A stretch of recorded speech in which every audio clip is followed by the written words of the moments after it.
En el corazón de Mesopotamia, entre los majestuosos ríos Tigris y Éufrates, se alzó una civilización que desafiaría al mundo antiguo. Esta es la historia de Asiria, un imperio cuya influencia marcó el curso de la historia, desde su modesta fundación alrededor del 1260 a.C. hasta su caída en el 612 a.C.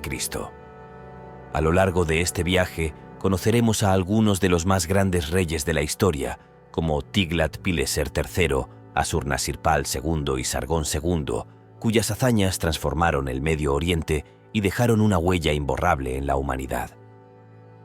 Desde la pequeña ciudad de Asur, situada a orillas del río Tigris, hasta la imponente ciudad de Nínive, en el corazón del imperio, los asirios construyeron un imperio basado en la guerra, la conquista y la innovación.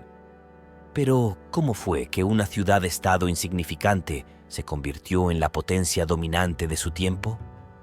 ¿Qué desafíos enfrentaron sus reyes y cómo lograron mantener el poder en una región plagada de constantes amenazas? Acompáñame en un viaje épico a través de las batallas más grandes, las traiciones más oscuras y los momentos más dramáticos de la historia de Asiria. Desde la conquista de Israel bajo Tiglat-Pileser III hasta la caída final de Nínive a manos de los babilonios y medos en el año 612 a.C., descubriremos cómo el imperio asirio cambió el curso del mundo antiguo, dejando tras de sí tanto grandes logros como profundas tragedias. La historia de la antigua Asiria se despliega como un tapiz tejido con siglos de conquistas, alianzas y luchas internas. Para facilitar su comprensión, la mayoría de los historiadores dividen esta historia en tres períodos principales. El antiguo período asirio, que abarcó desde aproximadamente 2000 hasta 1763 a.C. El período asirio medio, desde 1365 hasta 1076 a.C. Y el período neoasirio, que se extendió desde 911 hasta 610 a.C. Pero, ¿qué tenía de especial este pueblo? Los asirios eran un grupo que habitaba las fértiles colinas de lo que hoy conocemos como el norte de Irak, una región que se convertiría en el corazón de su patria durante más de un milenio. Este territorio, aunque expandido y contraído innumerables veces por las mareas de la historia, siempre gravitó en torno a una ciudad que sería el centro espiritual y cultural de su mundo, Ashur. Aunque Nínive, Kalu y otras ciudades a menudo se convirtieron en capitales políticas, Ashur mantenía un estatus único. No era simplemente un lugar físico, era un símbolo de su identidad, una manifestación de su deidad protectora, el dios Ashur. Este vínculo espiritual era tan profundo que los propios asirios llamaban a su tierra Mot Posher, la tierra de Ashur. Este término no solo se refería a la ciudad, sino también al dios que, según su fe, era el verdadero soberano del reino. Los reyes asirios, a pesar de todo su poder, eran vistos únicamente como representantes del dios en la tierra, su viceregentes. A comienzos del segundo milenio antes de Cristo, Ashur era poco más que una modesta ciudad-estado, apenas destacable entre las muchas que salpicaban el norte de Mesopotamia. La gran superpotencia anterior, el imperio neo-sumerio, había colapsado recientemente, dejando un vacío de poder. Su último gobernante, Ibbi-Sin, fue humillado y llevado cautivo a Susa por el rey elamita Kindatu. Con la caída de los sumerios, el norte de Mesopotamia se fragmentó en pequeñas ciudades-estado, cada una luchando por sobrevivir en un panorama de caos e incertidumbre. En este contexto, diversos grupos competían por el control de la región.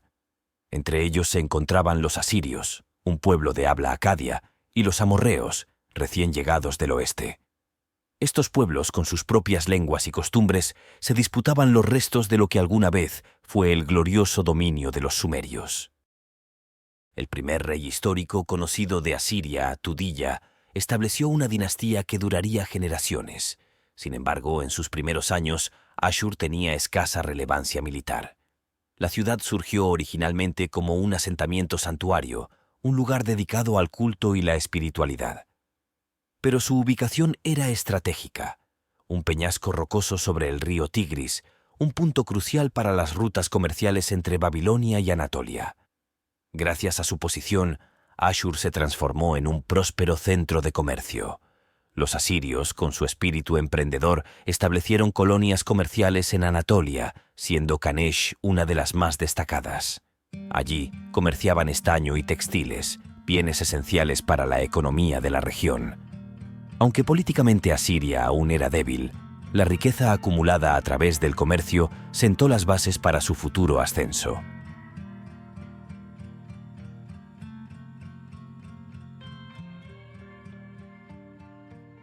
Esta era temprana no solo marcó el comienzo de Asiria como un actor regional, sino también la consolidación de una identidad que perduraría a través de los siglos.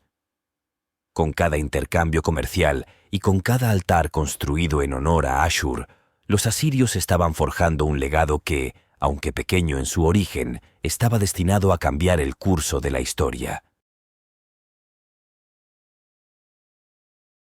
Aunque Ashur ya prosperaba como un centro comercial en la región, el surgimiento de lo que hoy conocemos como Asiria realmente tomó forma bajo el mando de un rey de origen amorreo, Shamshi-Adad-Weirattuo.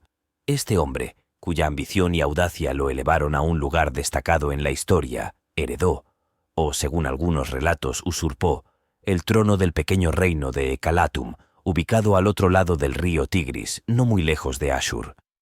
Shamshi-Adad emprendió una serie de campañas militares con un objetivo claro: consolidar un imperio que abarcara lo que hoy identificamos como el norte de Irak y partes del Levante. Con estas victorias, creó un reino conocido por los historiadores como el Reino de la Alta Mesopotamia, que en su tiempo llegó a ser la fuerza más poderosa de la región. Entre las ciudades conquistadas estaba Ashur, un lugar que Shamshi-Adad no solo controló, sino que también adoptó como uno de sus centros de poder. La admiración que sentía por la ciudad era evidente. No solo decoró sus templos con lujosos regalos, sino que además reforzó su estatus como un pilar de la espiritualidad y la política. Sin embargo, Ashur no fue su único interés. Tras consolidar su dominio, Shamshi-Adad puso su mirada en conquistas aún más lucrativas, como la opulenta ciudad de Mari, cuyo control simbolizaba la cúspide de su poder. Aunque Shamshi-Adad era de origen amorreo, generaciones posteriores de asirios lo recordaron como el primer gran rey de Asiria. Tanto es así que muchos de sus sucesores adoptaron su nombre como título de trono, en señal de respeto por su legado. A pesar de no ser asirio de nacimiento, se ganó un lugar especial en la memoria de su pueblo. La vida de Shamshi-Adad es, sin duda, una de las más fascinantes y, a la vez, subestimadas del mundo antiguo. Su imperio, el Reino de la Alta Mesopotamia, tuvo un impacto significativo en la región, pero su grandeza se desmoronó rápidamente tras su muerte. Este colapso permitió a Hammurabi de Babilonia, un contemporáneo mucho más célebre, apoderarse de casi todos los territorios que Shamshi-Adad había conquistado con tanto esfuerzo. Fue bajo el gobierno de Hammurabi, en 1763 a.C., que Ashur cayó nuevamente, marcando el final del período del Imperio Antiguo en la historia de Asiria.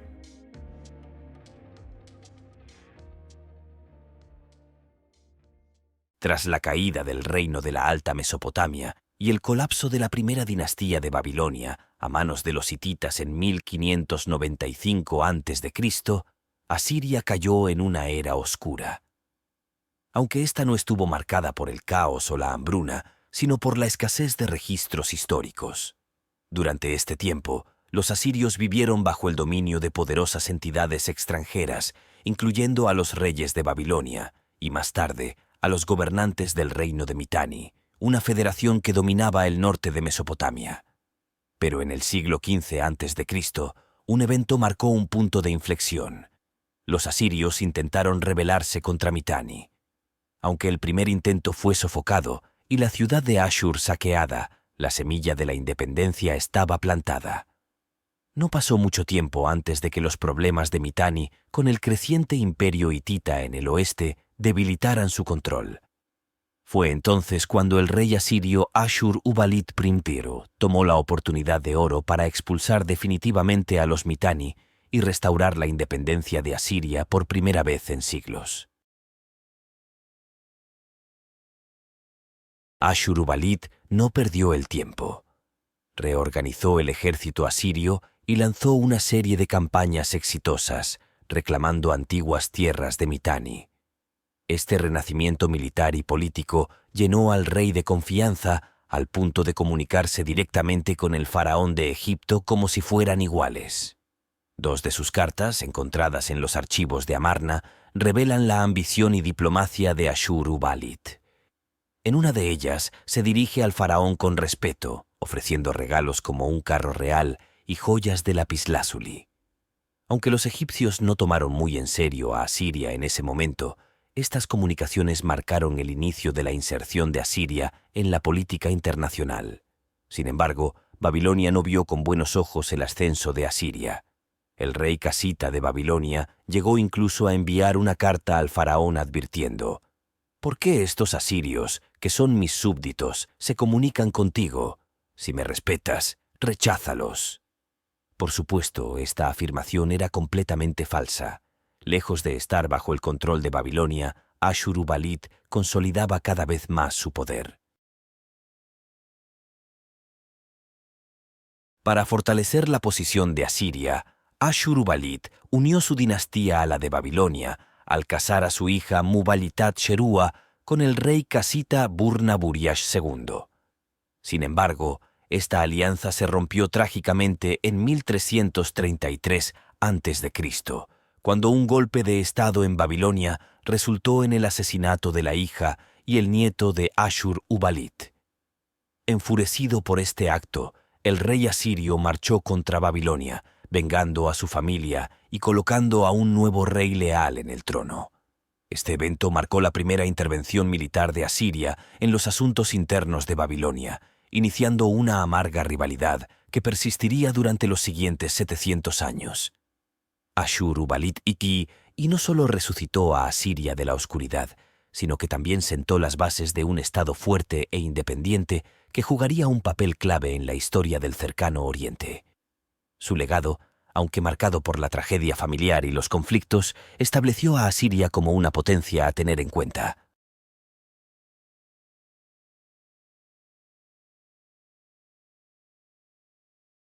Tras un periodo de tensiones y conquistas bajo su predecesor, Tukulti-Ninurta-Bimbo ascendió al trono en 1244 a.C. Este rey representó la cúspide del poder militar asirio, pero también su exceso. Un clásico caso de arrogancia desmedida, un rey que lo tenía todo, pero terminó perdiéndolo todo. Tras asegurar su frontera occidental frente a los hititas, Tukulti-Ninurta dirigió su mirada hacia Babilonia. Un juramento roto por el rey casita, Kashtiliash IV, dio al monarca asirio el pretexto perfecto para invadir. Pero esta campaña no fue solo militar, traspasó un límite sagrado. Tukulti-Ninurta no solo tomó Babilonia, sino que profanó el templo de Marduk, el corazón espiritual del reino. Este acto, considerado una atrocidad, resonaría como un eco de condena a lo largo de la historia. A pesar de sus victorias, Tukulti-Ninurta pagó un alto precio. La población y el clero, profundamente religiosos, comenzaron a temer que sus acciones hubieran enfurecido a los dioses. Su impopularidad creció y en 1208 a.C. fue asesinado en una conspiración liderada por su propia corte. La gloria inicial de su reinado dio paso a la decadencia. Con su muerte, Asiria cayó en un periodo de debilidad. Aunque se salvó de la destrucción de los pueblos del mar, perdió gran parte de sus territorios occidentales. Irónicamente, fue el colapso de los hititas y los egipcios lo que permitió a Asiria sobrevivir este periodo de transición. El legado de Tukulti-Ninurta es una advertencia de los peligros de la soberbia.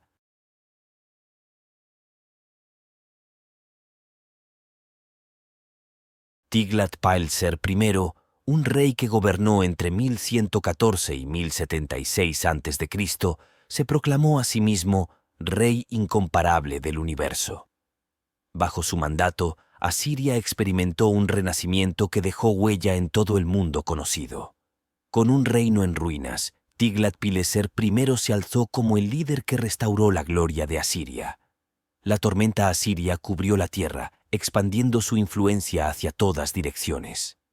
Durante su reinado, Tiglat-Pileser no solo recuperó los territorios perdidos por la inercia de sus predecesores, sino que también expandió a Siria hacia nuevas fronteras. Con más de 28 cruces del río Éufrates, llevó a cabo numerosas campañas militares contra tribus arameas, convirtiéndolas en vasallas. Su ejército era imparable, y Asiria, en su apogeo, llegó hasta el mar Mediterráneo. El rey no solo luchó por la expansión territorial, sino también por la restauración económica de Asiria. Oro, plata y riquezas llenaron las arcas del imperio, financiando su florecimiento. Sin embargo, no todo fue guerra para Tiglat-Pileser. En el ámbito interno, promovió una gran actividad constructiva en Ashur, su capital. Palacios, jardines y hasta un zoológico con animales exóticos adornaban la ciudad. Además, su amor por el conocimiento lo llevó a fundar la primera biblioteca de Asiria, reuniendo tablillas de todo el imperio, y estableció escuelas que impulsaron las artes de la escritura. Un rey también para la cultura, un mecenas del saber y la innovación. Con su biblioteca, Tiglat-Pileser I dejó un legado que trascendió su tiempo. Tras la muerte de Tiglat-Pileser, Asiria atravesó un período de decadencia gradual. Aunque su reinado dejó estabilidad, sus sucesores no lograron mantenerla. En el año 1000 a.C., el imperio había perdido gran parte de su territorio, especialmente ante los invasores arameos, que azotaron las tierras de Mesopotamia. Asiria, reducida a una franja a lo largo del río Tigris, sufrió los embates de esta nueva oleada invasora. El reino que Tiglat-Pileser había devuelto a la vida pronto se desmoronó bajo la presión externa. Los arameos, en su avance, devastaron a Babilonia y muchos otros reinos cercanos.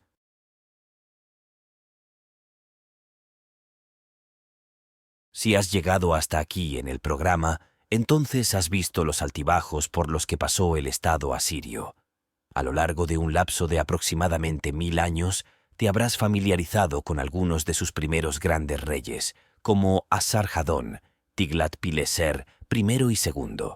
Sin embargo, fue a principios del año 900 a.C. cuando Asiria inició un camino de desarrollo territorial y expansión económica sostenida. Este proceso duraría más de 3 siglos y todo comenzó con un rey asirio clave, Asur-Nasirpal II. Asur-Nasirpal II comenzó con una serie de campañas militares que marcaron el comienzo de lo que conocemos como el Imperio Neoasirio. Lanzó una guerra en 2 frentes, uno hacia el norte, recuperando territorios que habían sido parte de Asiria, y otro hacia el oeste, para contener a las tribus arameas que amenazaban sus dominios. No solo fue exitoso en estas batallas, sino que también avanzó hacia el este, recuperando el acceso a las lucrativas rutas comerciales de la meseta iraní, extendiendo su influencia y asegurando riquezas para su imperio. Lo que hizo único a Asur-Nasirpal II fue su visión en la reconstrucción interna. Sabía que para mantener el poder, Asiria necesitaba una base sólida. Por ello, se enfocó en asegurar que las tierras controladas por Asiria produjeran recursos de manera eficiente. Reubicó a agricultores, restauró templos y edificios y reorganizó el ejército asirio. Sus esfuerzos no fueron solo militares, sino que también prepararon el terreno para el florecimiento del imperio neoasirio en los siglos siguientes. Las mejoras menos visibles, como la restauración de infraestructuras, fueron clave para mantener la estabilidad interna. Estas acciones sentaron las bases sobre las que se construiría el imperio, y aunque no fueran glamorosas, fueron vitales para el éxito futuro.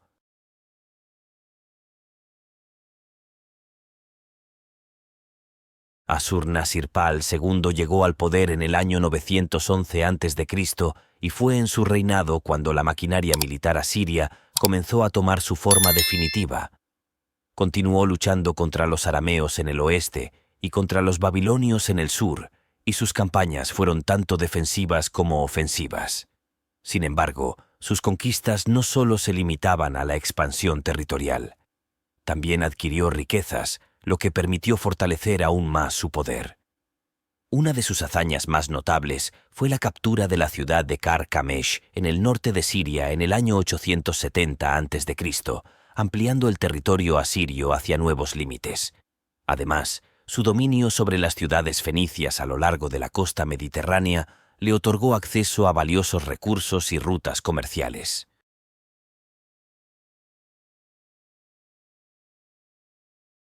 Las incursiones militares de Assur-Nasirpal II eran, en muchos casos, patrocinadas por el Estado y tenían como fin principal obtener botín, oro, plata, ganado, textiles e incluso incienso. Las ciudades que saqueaba se encontraban en rutas comerciales estratégicas, lo que aseguraba que su imperio se beneficiara tanto de la expansión territorial como de la riqueza obtenida. Después de una campaña exitosa contra una ciudad enemiga, Assur-Nasirpal II comentó que las riquezas obtenidas eran tan vastas como las estrellas del cielo que no se podían contar. Ante tal abundancia, ¿qué hace un rey asirio? Construir, por supuesto. Es así como fundó la ciudad de Calá, también conocida como Nimrod, una nueva capital para su imperio. Calá era originalmente un pequeño pueblo, pero bajo el mandato de Assur-Nasirpal II se transformó en una ciudad bulliciosa. Se construyeron templos, palacios, jardines y un sistema de alcantarillado. Además, se erigieron cuarteles para los miles de trabajadores y esclavos que habitaban allí, todos al servicio del imperio. Para celebrar la nueva capital, Assur-Nasirpal II organizó un banquete espectacular, al que asistieron casi 70.000 personas durante 10 días. Este evento monumental no solo fue una muestra de opulencia, sino también un símbolo de la grandeza del imperio asirio bajo su reinado. Con ello, Assur-Nasirpal II dejó claro que su reinado no solo se basaba en la conquista, sino también en la construcción de una civilización próspera y poderosa.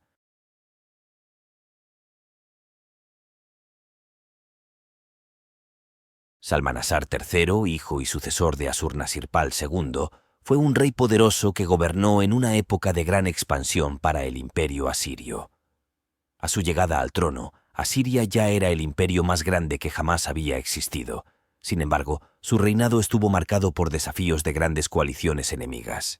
En el año 853 a.C., una alianza de 11 reinos del Levante, liderada por el rey Ahab de Israel, se unió para enfrentar la expansión asiria. Esta coalición se oponía a la influencia de Asiria en la región, y la batalla de Karkar se libró como el enfrentamiento principal. Aunque Salmanasar III proclamó una victoria, los resultados fueron ambiguos. La coalición no fue destruida, y muchos de los reyes permanecieron en el poder. Sin embargo, la intervención de Salmanasar III fue crucial para imponer tributos y recuperar la supremacía asiria. En el caso de Israel, su rey Ahab, miembro de la coalición, eventualmente cedió al poder asirio tras la victoria de los asirios, y su sucesor, Jehú, se convirtió en vasallo de Salmanasar III. La política de dividir y gobernar que implementó Salmanasar permitió a Asiria mantener su dominio, pero en casa la situación no era tan estable. El imperio necesitaba una estructura más compleja para mantener el control, y los gobernadores y oficiales de alto rango comenzaron a acumular más poder. Este desequilibrio interno, junto con una guerra civil entre los hijos de los líderes militares, debilitó la autoridad central del rey. La autoridad real se vio disminuida cuando Shamshi-Adad V, tras una serie de luchas internas, se convirtió en rey y promovió un sistema más descentralizado. A pesar de estos desafíos, Salmanasar III dejó una marca duradera, pues las coaliciones que derrotó y los tributos que recaudó ayudaron a consolidar el poder asirio en las décadas siguientes.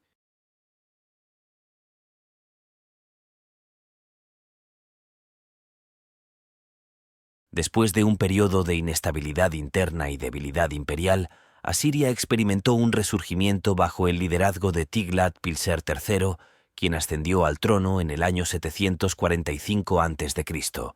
Desgastado por las luchas de poder de los magnates y la política divisiva, Tiglat-Pilser III adoptó un enfoque drástico para recuperar el control. Fue implacable con aquellos que se le oponían, tanto enemigos externos como rivales dentro de su propio reino. El rey asirio implementó una serie de reformas militares y administrativas para fortalecer el poder central.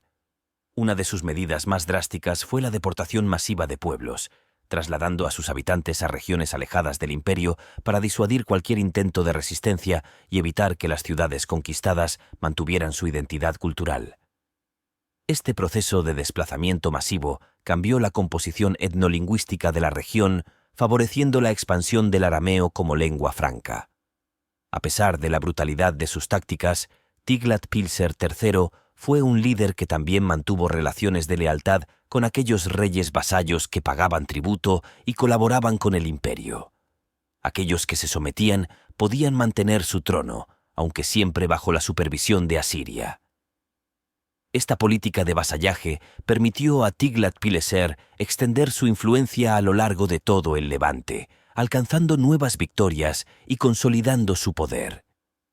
En su reinado, Asiria recuperó su grandeza imperial, y Tiglat-Pileser III se ganó la reputación de ser uno de los más grandes reyes de la historia asiria, al devolver al imperio a la senda de la expansión y la prosperidad.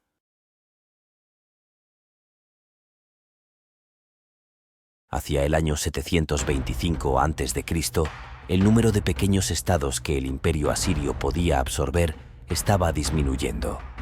Es cierto que ahora controlaban Babilonia, pero todavía había otros grandes rivales en la región, como Elam, Rar y Egipto, que estaban en proceso de subyugación. Estas áreas comenzaron a ser manejadas por Sargón II, también conocido como Sharrukh el II. Su reinado es uno de los más documentados de los reyes asirios. En esencia, puso fin a la rivalidad asiria entre los huras y los guerrilleros, aniquilando más o menos el ejército de estos últimos.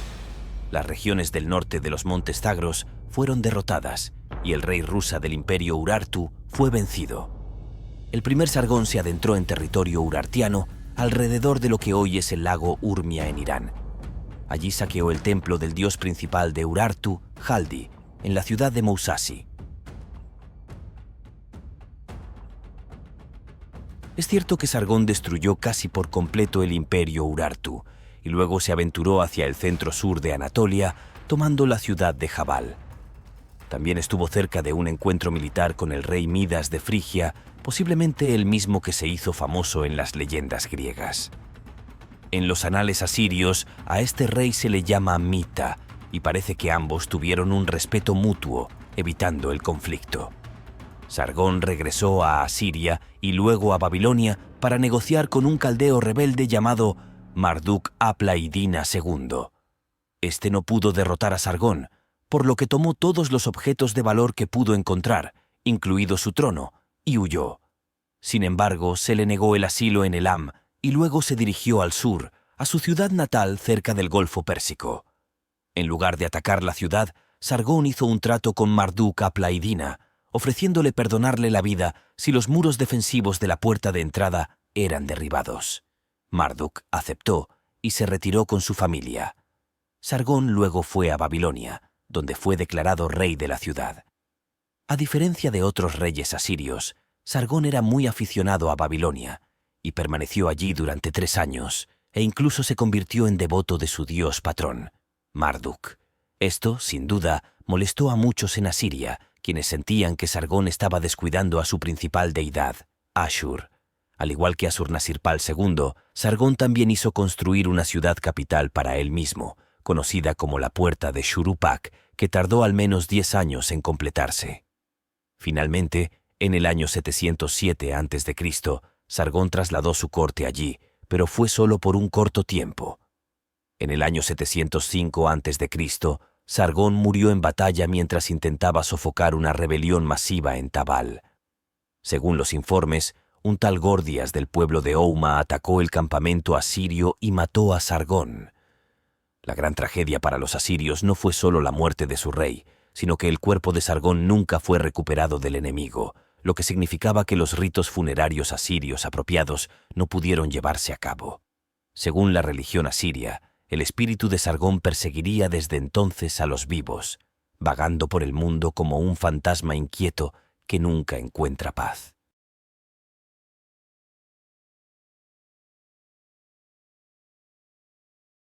Muchos asirios creían que el trágico final de Sargón II se debía a su amor por Babilonia y la adoración excesiva de su dios patrón, Marduk. Así, cuando su hijo Sennacherib, más conocido como el árabe cínico, llegó al poder en el año 704 a.C., abandonó la adoración de Ashur. Creyó que su ciudad y su linaje estaban malditos, por lo que trasladó la capital asiria a la gran ciudad de Nínive. Aunque nunca sabremos sus intenciones exactas, podemos entenderlas a través de sus políticas y acciones. Sennacherib, en muchos aspectos, fue el opuesto a su padre. Mientras que Sargón II había destruido casi todo a su paso, Sennacherib optó por una redistribución de poder. Esto quedó demostrado en su trato con el reino de Urartu, no porque representara una amenaza para Asiria, sino porque actuaba como un amortiguador contra las tribus salteadoras sumerias y otros pueblos de lenguas extranjeras. Sennacherib nunca fue amigo de Babilonia.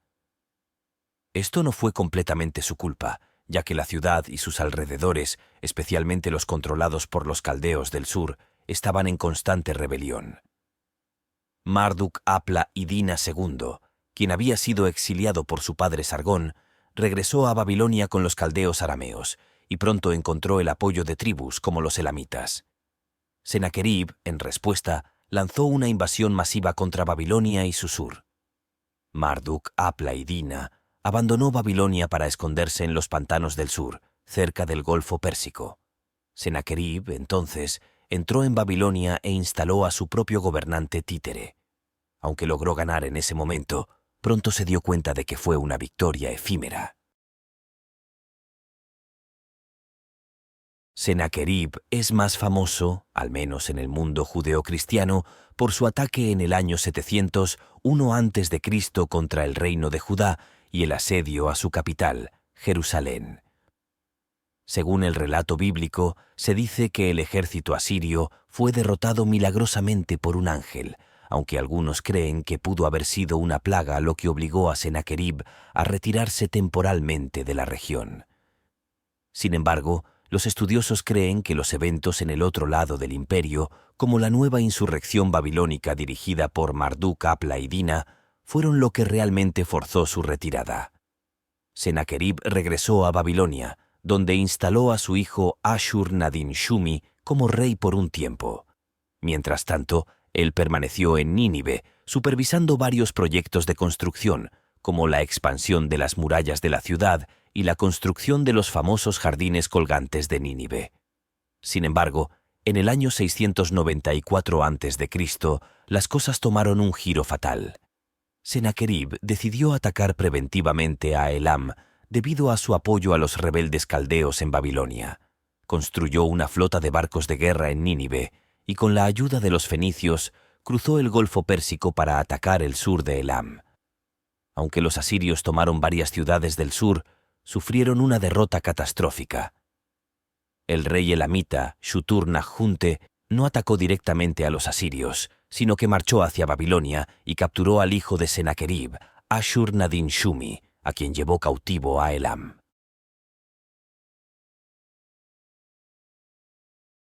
Este revés fue devastador para Sennacherib. Decidió entonces marchar de nuevo sobre Babilonia. Esta vez, con un desdén absoluto, saqueó la ciudad y la destruyó por completo. Según los textos históricos asirios, Sennacherib se enorgullecía de su victoria sobre Babilonia, relatando cómo llenó la ciudad con cadáveres, derribó templos, destruyó sus murallas y barrió la ciudad hasta sus cimientos. En palabras de Sennacherib, como una tormenta la envolví y destruí su forma hasta el último rincón. Sin embargo, lo que parecía ser una victoria absoluta sobre Babilonia podría haber dejado una marca indeleble en su imperio. A pesar de la destrucción que causó, las tensiones dentro de la corte asiria en Nínive no se disolvieron. En el año 693 a.C., Sennacherib cambió de opinión respecto a su sucesor y nombró a su hijo Ashur-ag-iddina en lugar de su hijo Lisi. Este cambio de decisión desató una conspiración contra Sennacherib. En el año 689 a.C., Sennacherib fue asesinado por sus propios hijos y seguidores. La historia de su muerte recuerda a las tramas de las series modernas, con traiciones y conspiraciones que culminaron en su muerte violenta. Tras su fallecimiento, su hijo Asarhadón ascendió al trono, marcando el fin de la era de Sennacherib y el inicio de una nueva etapa para Asiria.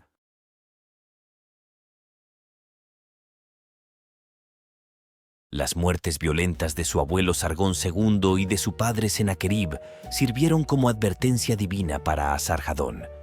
Es probable que uno de ellos hubiera adorado excesivamente a Marduk, mientras que el otro fue demasiado severo con la ciudad, humillándola. Dios, al ver esta situación, permitió que Asarhadón adoptara un enfoque más equilibrado. A diferencia de sus antecesores, se le concedió la oportunidad de reconstruir Babilonia y el templo de Marduk sin descuidar a Ashur. De este modo, consolidó su poder, aunque no se conformó con las fronteras del imperio asirio. Asarhadón luchó contra los medos en los montes Zagros, invadió el este de Arabia y alcanzó su mayor triunfo, la conquista de Egipto y su capital, Menfis. Aunque estos logros militares le dieron notoriedad, las tensiones internas en Asiria, especialmente las rebeliones y luchas por el poder, requerían su atención constante. Al enterarse de los conflictos políticos en Asiria, los egipcios aprovecharon para rebelarse. Sin embargo, Asarhadón falleció antes de poder regresar a Egipto, dejando el trono en manos de sus dos hijos, entre ellos Asurbanipal. No pasó mucho tiempo antes de que los hermanos comenzaran a pelearse por el poder, provocando una nueva crisis de sucesión. A pesar de la creciente tensión, Asurbanipal no se enfrentó personalmente a los rebeldes egipcios. En cambio, confió en uno de sus generales más leales, quien logró sofocar la rebelión con éxito. Mientras tanto, la relación con los elamitas, que había sido relativamente estable bajo el reinado de Asarhadón, se deterioró. En el año 664 a.C., los elamitas atacaron a Siria, desatando una guerra que se prolongó durante una década. Esta guerra culminó con la derrota del rey elamita, quien fue capturado y ejecutado públicamente. Su cabeza fue llevada a Nínive, donde Asurbanipal la exhibió como trofeo, un acto de humillación que quedó registrado en los relieves del palacio. No satisfecho con esta victoria, Asurbanipal decidió eliminar la amenaza elamita de una vez por todas. En el año 647 a.C., sus fuerzas devastaron Susa, la gran ciudad de Elam, en una campaña de destrucción total. Asurbanipal relató con orgullo cómo destruyó templos, saqueó riquezas y dispersó las reliquias sagradas de los elamitas. La ciudad de Susa fue arrasada y su zigurat, uno de los símbolos más sagrados de Elam, fue destruido. Aunque Asurbanipal era conocido por su brutalidad en la guerra, también tenía una faceta más calmada y erudita. Como apasionado coleccionista de textos antiguos, fundó una de las bibliotecas más famosas del mundo antiguo, la Biblioteca de Nínive. Se dedicó a recopilar escritos sumerios y babilónicos, enviando eruditos por todo el cercano Oriente para garantizar que ningún texto importante se perdiera. Gracias a su obsesión por preservar el conocimiento, muchos de los textos que conocemos hoy, incluidos los mitos sumerios y babilónicos, fueron salvados del olvido. En sus propios escritos, Asurbanipal se jactaba de sus habilidades como escriba, afirmando haber descifrado los secretos de los astros y los textos más complejos, y considerándose un erudito de renombre.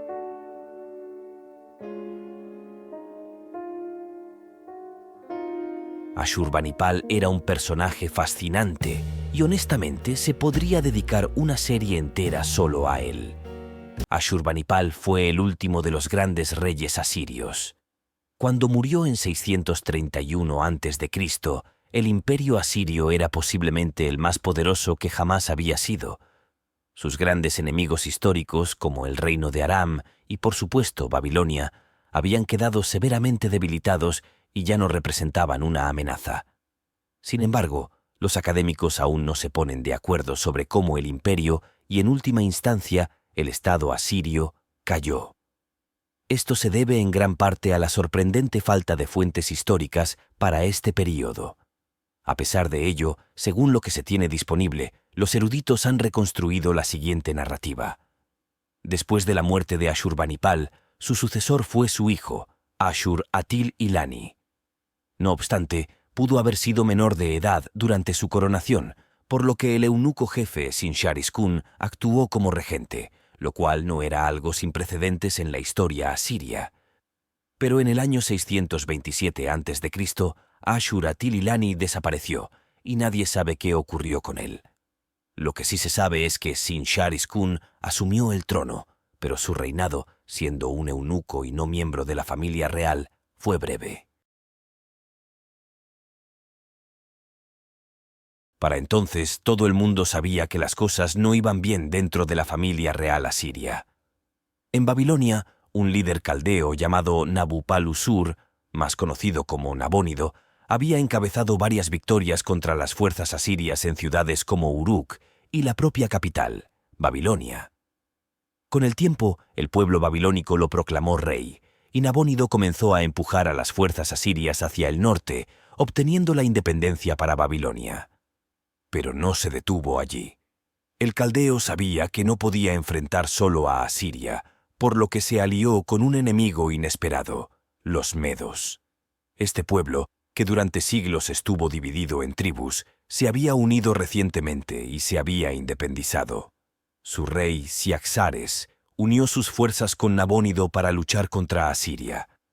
En 615 a.C., las tropas medas conquistaron Nínive y luego saquearon y devastaron Ashur, la ciudad madre de Asiria. La ciudad de Ashur había resistido durante más de 1400 años a los ataques de los muroides, los babilonios, los arameos y más. Sin embargo, ya no pudo resistir los embates de los medos, quienes la arrasaron, igual que Ashurbanipal había hecho con Babilonia. En 612 a.C., una fuerza combinada de babilonios y medos asedió Nínive, la capital del imperio asirio, y después de 2 meses rompió sus murallas. La ciudad fue saqueada y destruida, y el corazón de Asiria cayó ante sus enemigos. Pero aún no había acabado la resistencia. Una considerable fuerza asiria, aliada con Egipto, resistió en las ciudades de Harán y Carchemish durante algunos años, bajo el nuevo rey Ashur-uballit II. Sin embargo, no fueron rivales para las fuerzas combinadas babilónicas y medas, que en 610 a.C. lograron erradicar la última resistencia asiria. Así, en 609 a.C., Asiria dejó de existir como imperio. Un nuevo orden se instauró en el antiguo cercano Oriente, dominado por los imperios neobabilónico y medo. Las historias de estos imperios son, sin embargo, un capítulo aparte en la historia del mundo antiguo y se tratarán en otro episodio. La influencia de Asiria, su cultura y tradiciones no desaparecieron por completo. En este programa se hizo una sinopsis de la historia política asiria, pero otros aspectos de la antigua Asiria serán tratados en futuros programas. Gracias por estar aquí. Si aprendiste algo o simplemente disfrutaste el video, no dudes en darle me gusta, porque realmente ayuda mucho al canal.